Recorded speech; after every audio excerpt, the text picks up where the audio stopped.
हम लोगों की मानसिकता ने समस्त विश्व को अब विश्व युद्ध के दोराहे पर लाकर खड़ा कर दिया है। अब हम लोग अगर शांति भी चाहें तो शांति संभव नहीं है, क्योंकि हमारी नफरत भरी मानसिकता और एक दूसरे को नीचा दिखाने की जो ये होड़ थी, इस होड़ ने आज स्थिति ये पैदा कर दी है कि हम लोग कैसे भी करके इस विश्व युद्ध को नहीं टाल सकते। अप्रत्यक्ष रूप से विश्व युद्ध तो काफी वर्षों से चला आ रहा है, लेकिन वो अप्रत्यक्ष रूप से था। देखिए, जैसे कि चीन और ताइवान का युद्ध, भारत और पाकिस्तान का युद्ध, ईरान और संयुक्त राष्ट्र अमेरिका का युद्ध, ये छुटपुट युद्ध तो चले आ रहे थे। रूस और यूक्रेन ने तो इस युद्ध की, इस विभीषिका की शुरुआत जैसे कि कर दी। अब समस्त विश्व के देशों को ये मौका और बहाना भी मिल गया कि आपस में आखिर जोर आजमाइश क्यों ना की जाए। इस जोर आजमाइश की लड़ाई में, इस वर्चस्व की लड़ाई में ये समस्त विश्व के देश कूदेंगे और मानव सभ्यता के अस्तित्व पर जैसे प्रश्न चिन्ह लगा देंगे। एक गौर करने वाली छोटी सी बात है कि प्रथम विश्व युद्ध में लगभग 1.25 करोड़ लोग खत्म हुए थे। द्वितीय विश्व युद्ध में लगभग 7.5 करोड़ लोग खत्म हुए थे। और तृतीय विश्व युद्ध के बारे में विश्लेषकों का अनुमान है कि लगभग 700 करोड़ लोगों के इसमें खत्म होने की संभावना है, क्योंकि आज समस्त विश्व के देश परमाणु शक्ति से जैसे कि लैस हो चुके हैं और वो एक दूसरे को नीचा दिखाने की होड़ में ये भी नहीं सोच पा रहे कि उनके द्वारा उठाए गए कदम मानव सभ्यता के अस्तित्व पर प्रश्न चिन्ह लगा रहे हैं। उनको तो केवल अपने आप के वजूद को खड़ा रखने के लिए या अपना नाम बड़ा रखने के लिए केवल और केवल ये दिखाई दे रहा है कि कैसे भी करके दुश्मन को नेस्तनाबूद कर दिया जाए।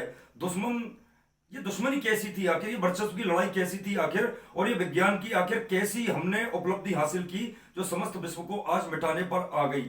सभी देश अपनी परमाणु शक्ति के दम पर एक दूसरे के लिए जांग फटकार कर ये कहना चाहते हैं कि तू छोटा और मैं बड़ा और तू छोटा। ये कैसी लड़ाई इस विश्व में शुरू हुई। अब इसकी परिणति क्या होने जा रही है कि तीसरे विश्व युद्ध के लिए हमने आहट दे दी है, और तीसरे विश्व युद्ध की इस आग से हम अपने आप को कैसे बचाएं ये समझ में ही नहीं आ रहा। जातिवाद, धर्मवाद, क्षेत्रवाद और इस वर्चस्व की लड़ाई ने एक दूसरे के मन में नफरत और कुंठा भर के हम लोगों को इतना मानसिक विकृत कर दिया कि लड़ाई या एक दूसरे को नष्ट करने के अलावा कोई सोच हम लोगों के पास में रही नहीं। एक दूसरे को नष्ट करने की जो ये सोच थी, इसी सोच ने आज समस्त विश्व को जैसे कि विश्व युद्ध की विभीषिका में झोंक दिया। तीसरे विश्व युद्ध के बारे में कयास ये था कि लगभग इसमें लगभग 700 करोड़ लोग इसमें खत्म होंगे, क्योंकि जब सभी देश परमाणु शक्ति से लैस हैं और वो एक दूसरे पर शक्ति बल का प्रयोग करेंगे तो फिर हम कैसे उम्मीद कर सकते हैं कि इससे बचा जाए। एक छोटे से परमाणु बम के अटैक ने हिरोशिमा और नागासाकी को हिला दिया था, तो रूस, अमेरिका, भारत, चीन जैसे परमाणु शक्ति बड़े देश जो इस युद्ध का हिस्सा बनने के लिए ललायत हैं, किसी भी हद तक जाने के लिए तैयार हैं। केवल एक भारत एक ऐसा देश है जो शांति की पहल में सर्वप्रथम अग्र रूप से अपनी महत्वपूर्ण भूमिका अदा करने के लिए जैसे कि उद्धव अपने आप को कर रहा है कि किसी भी प्रकार से विश्व में शांति हो। मगर विश्व के ये देश आपस में मान ही नहीं रहे और वर्चस्व की लड़ाई में एक दूसरे को नीचा दिखाने के लिए ये किसी भी हद तक जागने को तैयार है। तो ठीक, ओके, विश्व युद्ध के लिए फिर तैयार हो जाइए।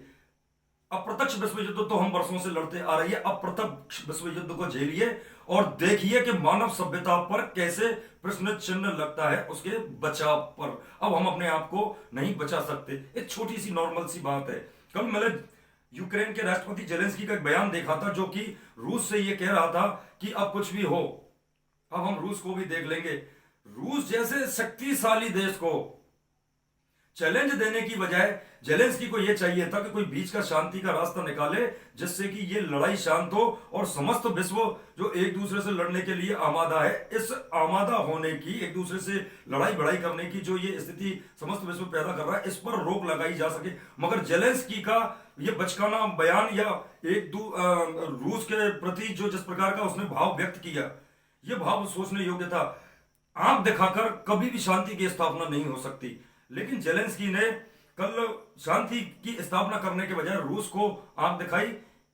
इस आंख दिखाने के समय ही मैं ये समझ गया कि जेलेंस्की और रूस ने दोनों ने मिलकर तीसरे विश्व युद्ध को शुरुआत करने की जैसे कि निमंत्रण दे दिया है। अब हम इससे कैसे बचे, इसी बात को सोचने के लिए मस्तिष्क बार बार उतारू हो रहा है, लेकिन ये समझ में नहीं आ रहा है कि इस विश्व युद्ध की विभीषिका से हम आखिर कैसे बच सकते हैं। हमारी नफरत की और एक दूसरे को नीचा दिखाने की, छोटा दिखाने की, यह लड़ाई की मानसिकता आज हमको नष्ट करने पर आ गई, तो इसके जिम्मेदार हम सब लोग और हमारी नफरत भरी मानसिकता ही है। अब इससे बचना संभव नहीं।